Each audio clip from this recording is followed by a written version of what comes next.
episode 32 of the BioBalance Healthcast. I'm Dr. Kathy Maupin. And I'm Brett Newcomb, and today we are continuing our conversation about fatigue. And this part of the program is about things you can do, things that I find in my patients' histories, and then I just advise them on changing what they do at home. And that's very important, and it's cheap, it's easy, and everyone can do it. Well, it's important for clients to know that they can impact the outcomes, that it's not just a matter of seeing a doctor or taking a medicine. I mean, you know from the practice of medicine how seldomly people follow what their doctors tell them to do. Sadly, that's why I use handouts, but they drop it in the trash on the way out. Or they don't listen and absorb. They start off with good intentions, and the minute they start to feel better, they quit taking the medicine. The statistics show that people only hear 20% of what we tell them in the office. So I usually write as I'm talking and give them copies of my notes, because that's the only way they can kind of remember. If they can get through my handwriting, here's a sticky note, here's a checklist, take this home, put it on the fridge. And I have handouts for everything, and that helps people remember. But in this case, to stop being tired, they have to look at many things. One is diet. Some people come in and go, I'm great, I eat one time a day. One time a day, that's terrible, because your body goes into hibernation, and then you become hypoglycemic, and you become tired. So it's just as bad not to eat as it is to eat too much, too many times. I think you should eat 6 times a day, small meals. That is so difficult for most people to do, or at least they say that it is. Well, you have to pack it with you. You can't just go to the vending machine and find something that's low carb, because I'm Can't talking about... go to McDonald's and get a Big Mac 5 times a day? You're out. You're going to be tired the rest of your life. So, no, you have, less than 25 grams of carb 6 times a day. Now, that's not starvation. That's a really good diet. You'll always be full. So okay, now wait a minute, because when I was a kid, many, many years ago, we had a food pyramid that we were taught about. And they said, you got to eat all these carbs all the time, and a little bit of protein and a little bit of fat, but eat all these carbs and you'll be healthy, wealthy, and wise. And just recently, the National Institute of Health came out and said, the pyramid's great, it's upside down. Oops, we told you the wrong way to eat your whole lives. So 30 years of being told the wrong thing by the government, basically. Sadly, we make grains in America. Your government tells you our government, and I love our government, but our government tells us to use grains because we make grains in America. Tons of grain. In fact, we give it away. We sell it to other countries. So does that turn us into electoral cattle?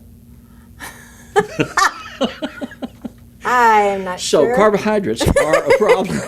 Whether the government tells you to eat them or whether you eat them on your own. But we've learned that way. I mean, our school lunches were made that way. And then all of a sudden, 2 years ago, they said what I've always been saying. And I've said this forever because that pyramid made me feel terrible. Yeah. And 3 times a day, I had to eat small meals and I had to eat often to feel good. So I experienced it myself, and I followed the 6-meal low-carb diet. But everybody, even like Canyon Ranch, I went there and they said, oh, you're eating the wrong way. Here's some more carbs. And I said, I can't do that. I'll gain weight working out all day. Many, many years ago when I was teaching high school and then started teaching college, I used to teach psychology courses, and part of what we would teach is strategies for testing well, how to improve your test results without your knowledge base going up one way or the other. Just the knowledge about how tests work and how your body works.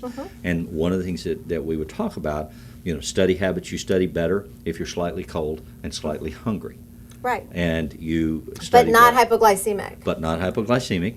And at lunch, you don't want to eat a lot of pasta if you have a test at 1 o'clock. Or bread. Yeah, because you should eat salmon or meat or a vegetable and a salad, but skip dessert. So we've known those things for a long time. But we finally have justification because they did retract the old food pyramid. So now it is based more on protein and fats, and then at the very small little top is carbohydrates. So they literally turned it upside down. And they asked a bunch of Harvard doctors to help them decide how America should eat. And they said, finally.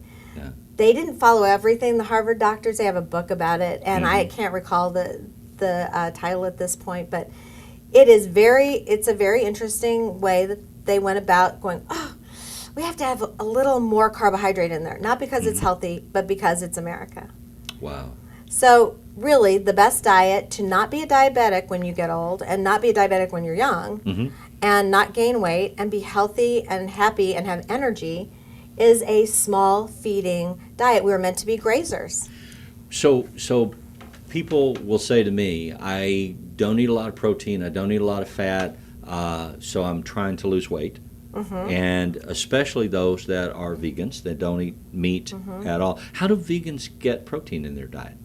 They have protein through soy and beans. Beans have a lot of carb in it as well. However, there are certain proteins called essential amino acids. They're made up of essential amino acids. They are only found in meat and often in red meat. So for us to be fully fed and to have all the nutrients our brain needs, our body needs, our muscles need, I mean, you can't be a weightlifter and not eat meat because your muscles are broken down and replenished with these essential amino acids. It's very important to eat meat on a daily basis.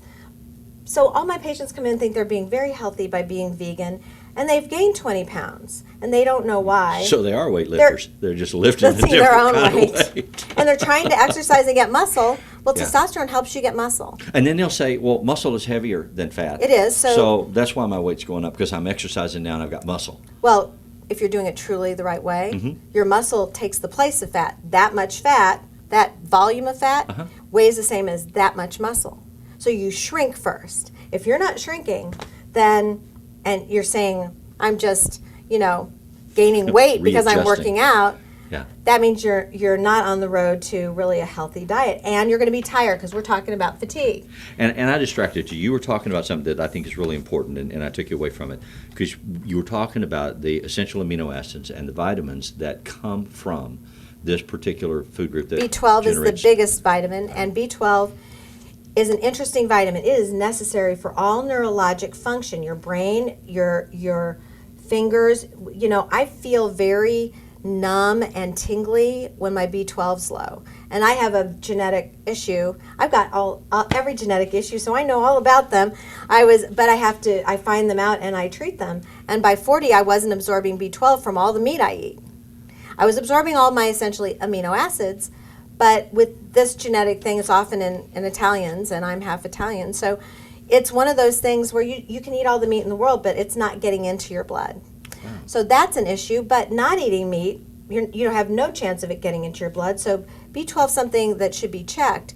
And if you don't absorb it through the stomach, you should take it sublingually, under the tongue or in a shot. Because if you take it orally, it goes to the stomach, it's not going to be absorbed. Just like if you ate the meat and Right. it went to the stomach and it wouldn't. You'll be get absorbed. your essential amino acids, which is Right. good, but you won't get Won't get B12. the B12. And you'll have the little kind of aching, tingly fingertips and numbness and aching all over. And the minute I get replaced with a shot of B12, it's over. So we're talking about fatigue, and as you're talking, I'm thinking about, again, cluster issues that are relative to this. One of the things that we talked about in a previous podcast on insomnia was the fatigue factor that comes from not getting a good night's sleep or not getting an adequate amount of sleep. And of course, there are medical reasons and stress reasons and life reasons sometimes for people to have insomnia.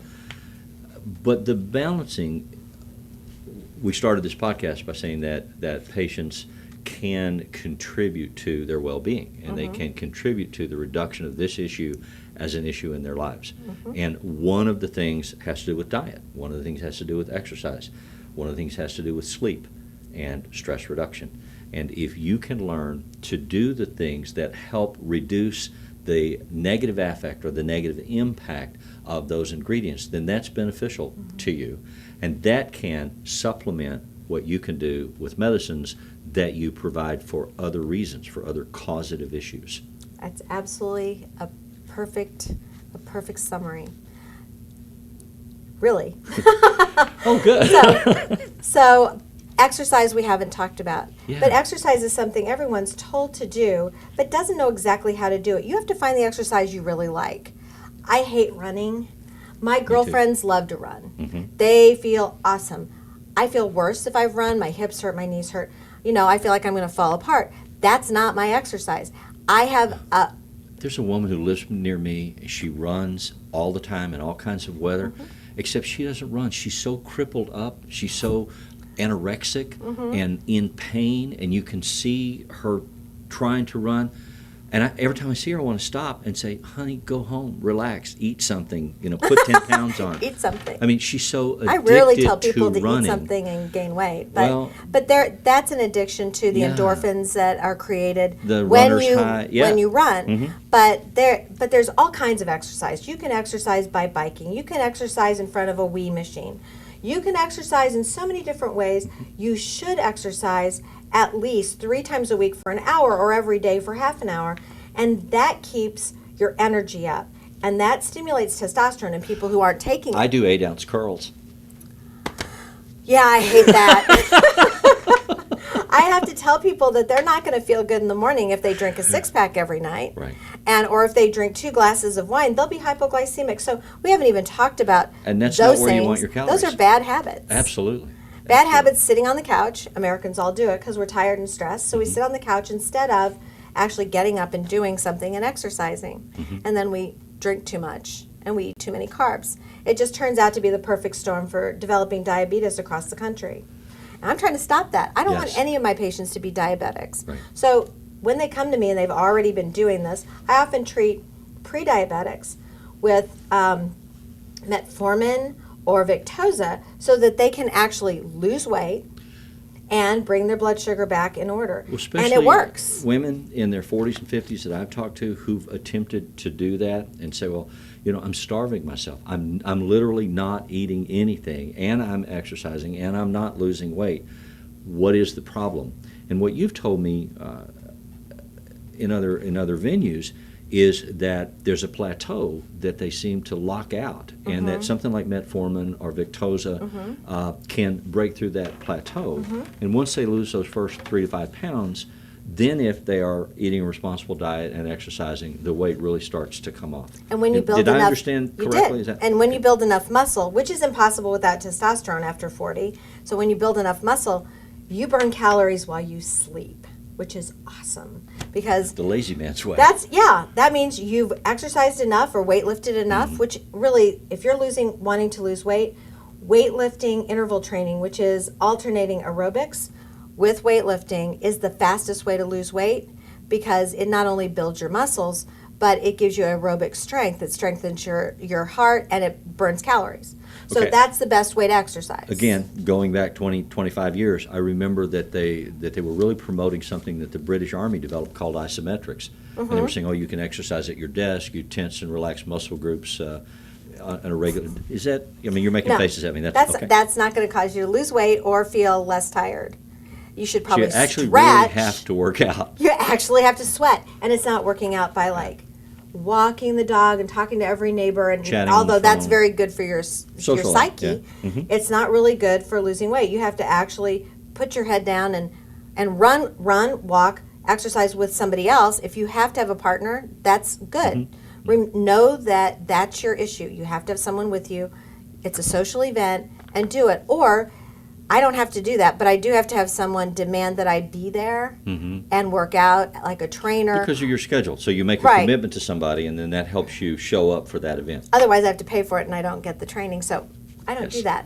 So it has to be something that actually will motivate That's you. what we call economies of scale. That's right. Get Or on the scale.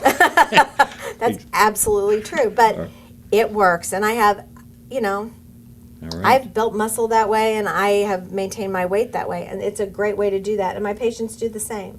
So if you're tired of us talking about fatigue and you'd like to tune in to the next podcast, we'll be talking about something else. If you have questions about this issue or about any of the podcasts that we have done, you can reach us at podcast@biobalancehealth.com.